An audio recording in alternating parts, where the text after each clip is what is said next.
Okay, hello everyone. Here I want to provide a tutorial on how to turn off dialpad sound on Samsung A35 5G device. Well, knowing how to turn off dialpad sound gives you more control over your device audio output, allowing for a quieter, more personalized experience and reducing unnecessary distractions. So, let's go to the tutorial. First thing first, you can open the settings menu on your device. Well, after that, just click on Sounds and Vibration menu. Okay, and then here will appear some settings related to your device sounds. And then to turn off the dialpad sound, you can tap the System Sound option. So, find the dialing keypad option here, and then tap on this button like this.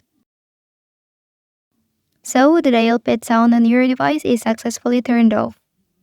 Well, that's the tutorial on how to turn off dialpad sound on Samsung A35 5G device. If you are helped by this video, don't forget to like and subscribe to get other information from this channel. Thank you.